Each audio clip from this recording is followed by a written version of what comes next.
یہ وبا اٹلی میں آئی ہے اتنی تباہی نہیں پھیلی, امریکہ میں آئی ہے اتنی تباہی نہیں پھیلی ہے لیکن اتنی نہیں. اگر ہمارے ملک میں اس پہ کنٹرول نہ ہو, اللہ کرے نہ آئے یہ تباہی, لیکن اگر یاد رکھو یہاں اللہ نہ کرے یہ کچھ ہو گیا تو جو تباہی یہاں پھیلے گی دنیا کے ریکارڈ ٹوٹ جائیں گے, کیونکہ ہمارے پاس نہ ہسپتال ہے, نہ ہمارے پاس لوگوں میں اتنی سینس ہے, نہ ہماری گورنمنٹ وہ کچھ کر سکتی ہے جو ان کی حکومتیں کر رہی ہیں. ہماری تو گورنمنٹ بھی عوام کے ساتھ ایسی مخلص نہیں ہے, ہماری تو حکومتیں مخلص نہیں ہیں.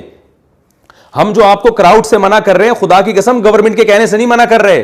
گورنمنٹ تو کسی کو کچھ بھی نہیں کر, جو ہو رہا ہے آپ کے سامنے ہے. حکومت تھوڑی لوگوں کے ساتھ اتنی مخلص ہوتی ہے. تو مخلص تو یا تو علماء ہوں گے یا ڈاکٹر ہوں گے یا وہ طبقہ ہوگا, یا گورنمنٹ میں بھی کچھ اچھے لوگ بھی ہوتے ہیں, وہ مخلص ہوں گے. عمومی طور پر تو حکومت کے جو حالات ہیں ان کو کیا کہ کون مرتا ہے کون جیتا ہے, ان کو کیا اس سے بھائی. تو ہوش کے ناخن لینا چاہیے, تبصرے کرنے سے پہلے سوچنا چاہیے, اسباب کو ہی اختیار کرنا پڑے گا, اس کے بعد اللہ پہ توکل. ہاں بار بار ہم ایک بات کہتے ہیں, اسباب میں غلو نہیں کرنا.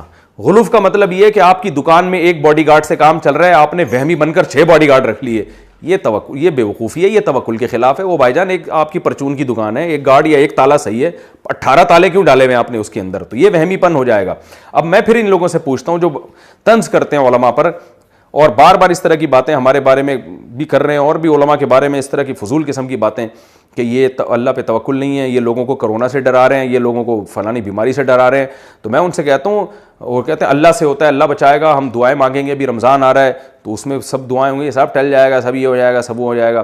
تو اچھا مجھے ایک بات بتاؤ, جب اپنی دکان میں آپ تالے کیوں ڈالتے ہو بھائی, اس کو کھول کے چلے جایا کرو نا, دکان کو کھول کے چلے جاؤ, اور وہ رمضان میں اللہ بچا لے گا اس کو. سب سے زیادہ چوریاں رمضان میں ہوتی ہیں, پتہ ہے آپ کو, سب سے زیادہ جیب کترے رمضانوں میں جو شاپنگ کرنے جا رہے ہوتے ہیں نا ان کی. اور مسجدوں میں اعتکاف میں بھی چوریاں ہوتی ہیں, مسجدوں میں اعتکاف میں بھی چور آ جاتے ہیں, وہ بھی لوگوں کے بٹوے بھی کاٹتے ہیں, ہماری بھی چیزیں چوری ہوئی ہیں. اب آپ کہیں یار میں تو اللہ کے گھر میں اعتکاف کے لیے آیا تھا, اللہ کرنے کے لیے سب کچھ چھوڑ چھاڑ کے اپنے بیوی بچوں کو, اپنے والدین کو, اپنے دوست احباب کو اللہ کے گھر آ کے بیٹھ گیا ہوں یہاں, اب میں نے اپنے آپ کو اللہ کے حوالے کر دیا, اب اللہ ہے جو میرے بٹوے کی حفاظت کرے گا. اللہ کہتے ہیں کہ کمبخت یہاں بھی تو بٹوے کو تالے میں رکھے گا تو حفاظت کروں گا میں, نہیں رکھے گا تو میری طرف سے کوئی گارنٹی نہیں ہے. حج پہ گارنٹی نہیں ہے, اعتکاف تو پھر چھوٹی چیز ہے, حج میں لوگوں کی جیبیں نہیں کٹتی کیا. تو کمال کی بات ہے, اعتکاف میں تو یہ باتیں سمجھ میں آ جاتی ہیں, وہاں تو بٹووں کو خوب پینٹوں میں چھپا کے رکھ رہے ہیں اور موبائل چھپا کے رکھ رہے ہیں کہ یار کوئی چوری نہ کر لے. وہاں تو اس قسم کی باتیں نہیں ہوتی کہ ہم چونکہ اللہ کے گھر میں آئے ہیں تو یہ بلائیں, یہ موبائل کی چوری کی بلا ہم سے ٹل جائے گی. وہاں پورا اپنی چیز ہے نا تو حفاظت ہے. لیکن جہاں مسئلہ قوم کا آتا ہے, جہاں یہ کہ سب مر رہے ہیں اور مسائل کھڑے ہوتے ہیں, وہاں فوراً توکل کی باتیں شروع کر دیتے ہیں, اور ان علماء کو جو آپ کو احتیاط کا حکم دے رہے ہیں ان کو بیوقوف سمجھنا شروع کر دیتے ہیں. تو بھائی اس کا مطلب یہ ہوا کہ فالٹ اسلام میں نہیں ہے, فالٹ آپ کی سوچ میں ہے. اور میں پھر اپنی بات کو جلدی سے سمیٹ کے ختم کرتا ہوں. دیکھو بھائی, مسلمان کو میں گوروں سے اور کافروں سے زیادہ سمجھدار ہونے کی ضرورت ہے. پالیسیاں بنانی پڑیں گی جیسے رسول اللہ صلی اللہ علیہ وسلم بناتے تھے. حدیبیہ کے موقع پر آپ صلی اللہ علیہ وسلم نے کیا کیا, جنگ کو ٹال دیا, ساری کافروں کی شرائط مان لیں, جو بالکل نامناسب تھی وہ تو نہیں مانی لیکن زیادہ تر شرائط مان لی جو وہ بھی نامناسب تھی, لیکن آپ نے مان لی کہ بھائی اگر نہیں مانتے تو اس سے بڑی مصیبت میں جانے کا خطرہ ہے, تو کسی بہانے جنگ ٹلتی ہے. تو حدیبیہ میں دیکھیں نا کیا ہوا ہے, تو اور اس کی برکتیں نازل ہوئیں, پھر اس کے اللہ تعالیٰ نے جو ہے وہ مسلمانوں کو فتح عطا فرمائی. تو ہمیں بار بار نبی کی سیرت میں یہ ملتا ہے کہ جذبات سے فیصلہ نہیں کرنا, شعور سے کام لینا ہے.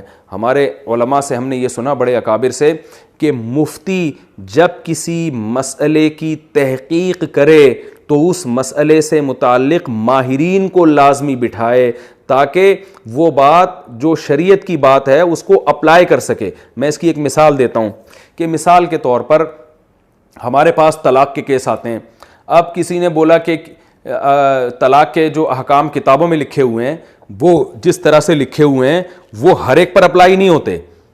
جب تک آپ طلاق دینے والے سے اس کا بیان سن نہیں لیتے کہ اس نے کیا الفاظ کہے ہیں, کس نیت سے کہے ہیں, اس وقت تک آپ کسی مخصوص شخص کے بارے میں فتویٰ نہیں دے سکتے کہ اس کی بیوی کو طلاق ہوئی ہے کہ نہیں ہوئی ہے. حالانکہ کتابوں میں تو بہت کچھ لکھا ہوا ہے, لیکن اسپیسیفک اس فرد کو دیکھنا پڑے گا کہ اس نے کیا الفاظ استعمال کیے, اس کی نیت کیا تھی, سیاق و سباق میں کیا بات چل رہی تھی. تو آپ اصولی طور پر یوں تو بیان کر سکتے ہیں کہ جو یوں کہے ان الفاظ کے تحت اس سے بیوی حرام ہوتی ہے, جو یوں کہے نہیں ہوتی, لیکن فلاں کی بیوی حرام ہو گئی ہے کہ نہیں ہوئی ہے, یہ جب تک آپ نہیں کہہ سکتے جب تک فلاں کو بلا کے اس سے تفتیش حوال نہ کر لیں. ہم مخصوص لوگوں کے بارے میں فتوے دے رہے ہوتے ہیں, مخصوص سچویشن کے بارے میں جو ہے نا لوگوں کو رائے دے رہے ہوتے ہیں, تو جب تک اس کے بارے میں آپ اس کے ماہرین سے تحقیق نہ کر لیں آپ اس بارے میں رائے دینے کے اہل نہیں ہیں. تو یہ ہمارے علماء, ہم جو بڑے علماء ہیں وہ یہ بتاتے ہیں کہ یہ علماء کی